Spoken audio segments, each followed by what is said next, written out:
How to make apps appear on home screen on iPhone.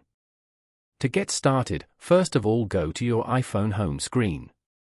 Now, swipe to find the app that you want to delete from here. For example, iMovie. Press and hold that app.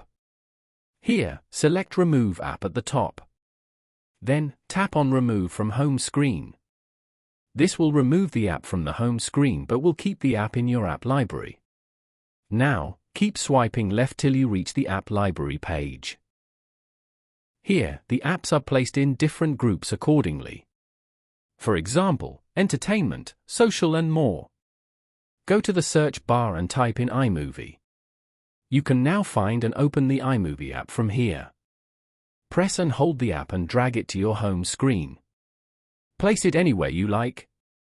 And then, tap on Done at the top. Following these steps, you can easily make apps appear on home screen on iPhone.